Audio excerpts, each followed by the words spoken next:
World Pride event called Cabinet of Curiosity. And in this show, as you can see in the footage, a lot of the pieces were constructed of butterflies that are in frames, in cloches, and in mannequins. So a lot of my idea comes from the whole idea of the Cabinet of Wonders, which basically connect towards the idea of colonialism when they went to other countries and basically started collecting items that was considered oddities and strange for them. So to me, it was a very good linking theme towards sexuality and especially queer of colors.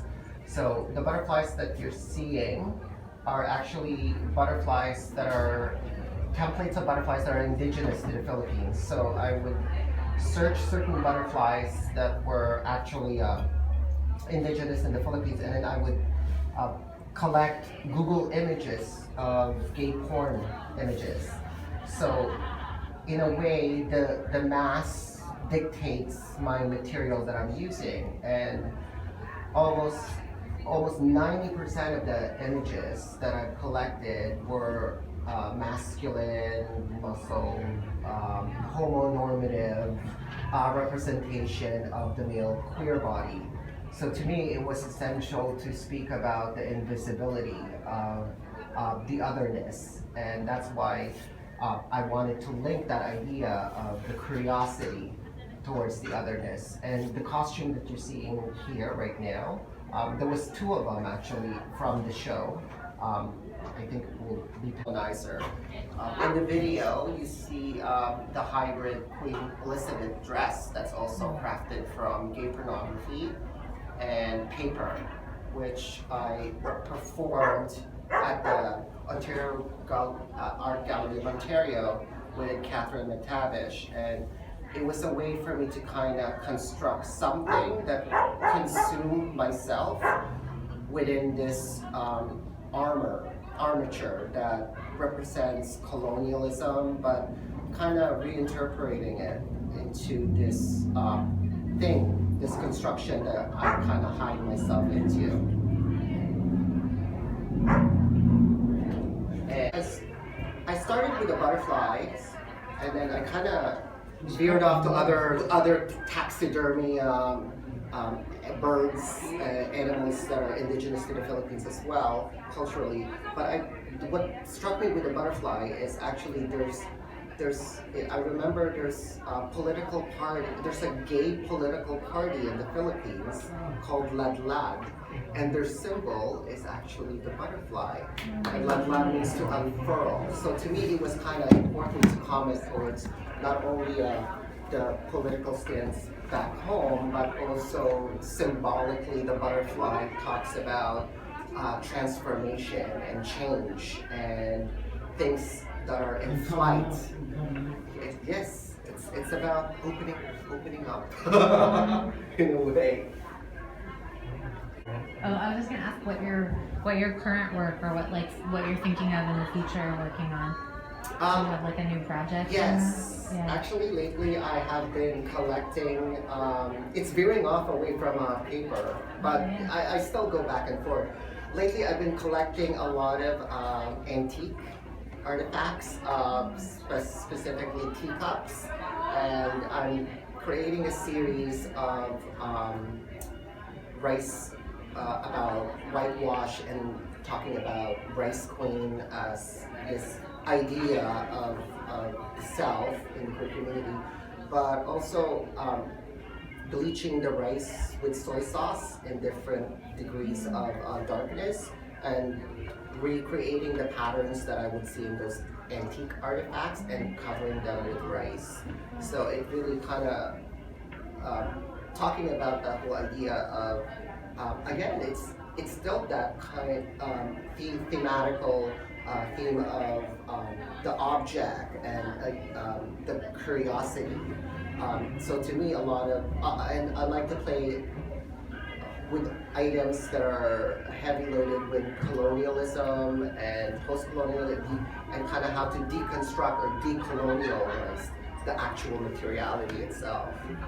So that's the latest few pieces that I'm working on, but it feels like the butterflies and the birds and the cockfight, they're still, you know, in creation, because they're still kind of like moving from one gallery to one gallery to one gallery. So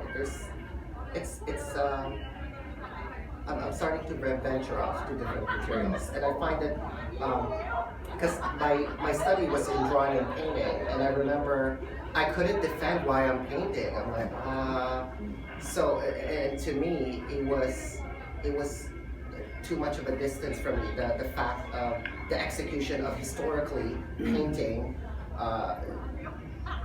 within the canon, I was removed from it. As a queer of color, I found that if I use pre-existing material that's already heavy loaded with messages, such as rice. There's one piece that I did where I actually used a lot of whitewashing product. I would use skin bleaching soap to the actual items and some of the collage that I made, and things that would make your nose straight or contact lens. So it's always commenting towards the materials, which is full of messages rather than paint, right? So I like that idea of exploring different materiality that has cultural reference in it. I have not actually, no. Would you ask you?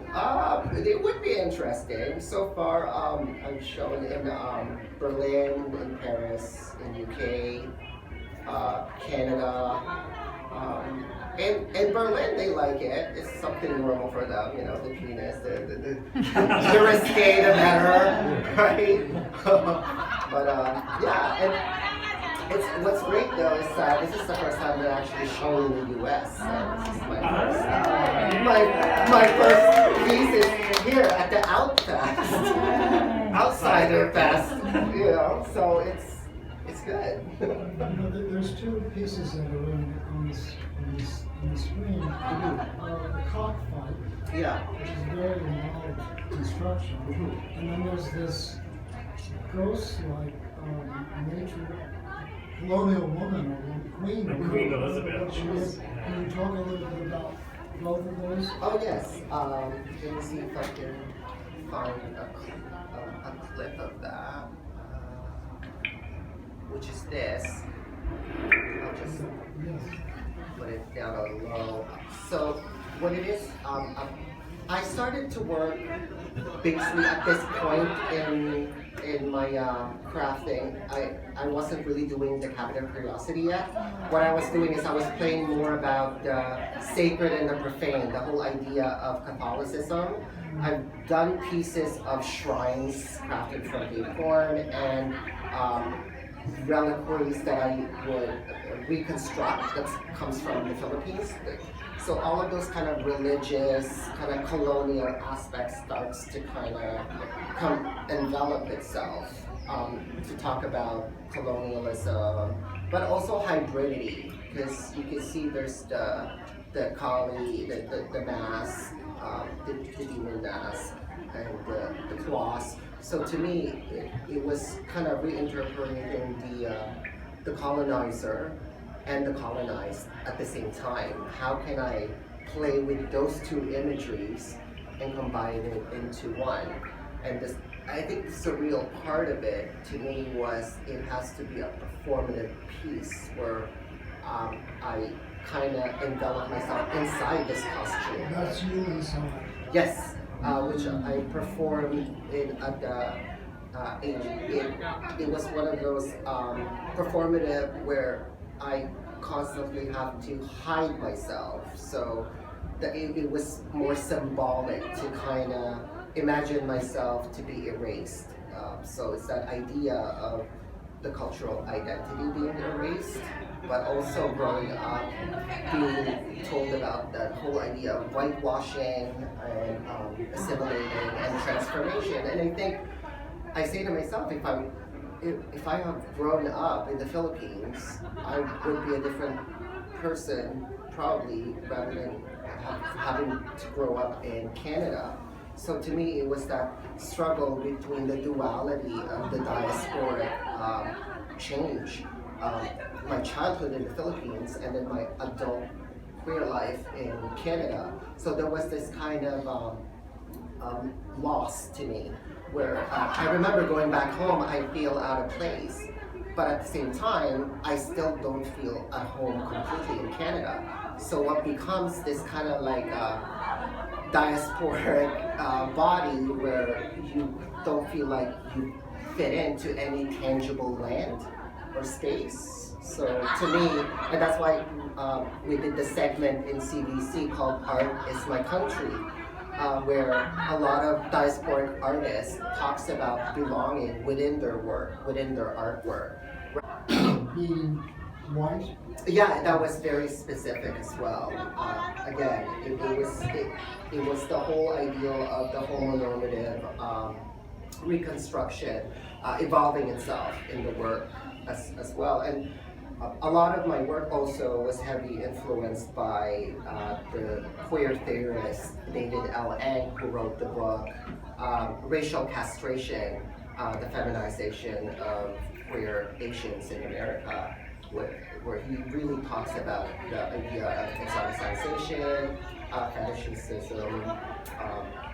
So I kind of like just started to pull that idea out and constantly question the idea of the otherness as well, and what constitutes as different.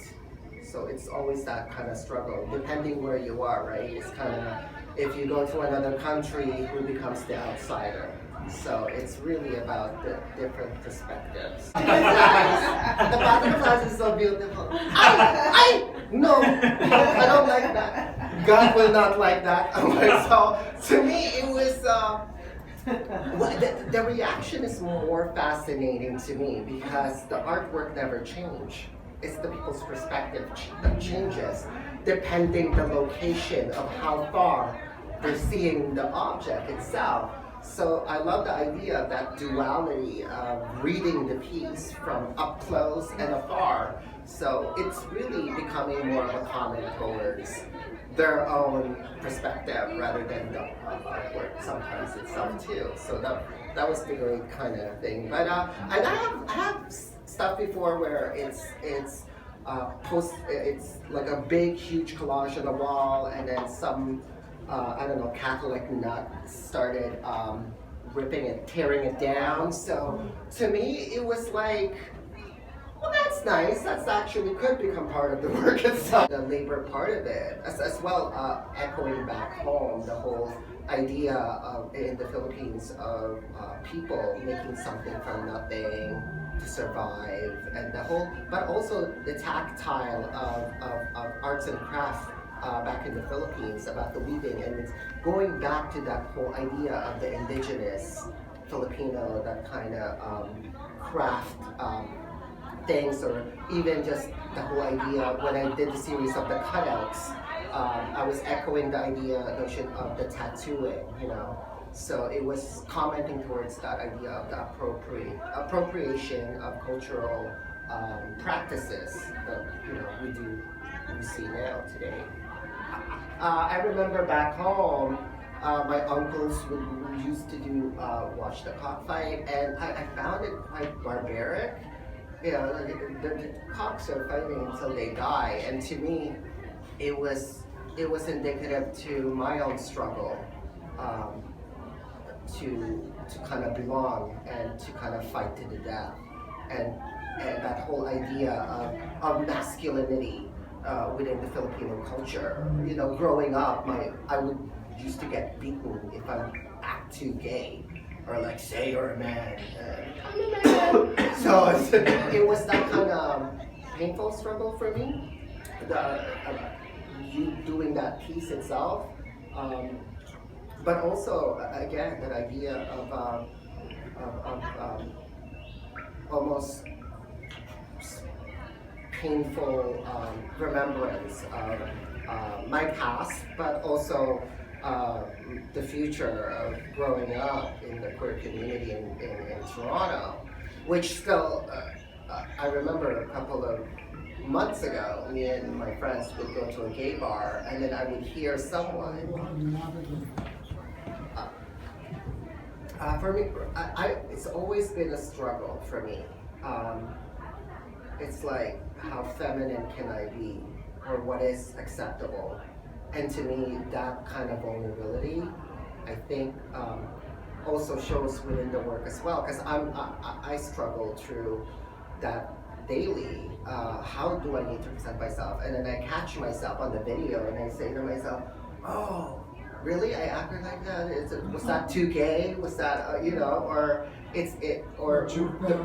exactly?" And I catch myself doing that, and the sad fact is it's really acknowledging that I do that to myself, but also questioning why. Why do I have the urge to work on? So I cherish those pain and those struggle, and just create something out of it. Yeah.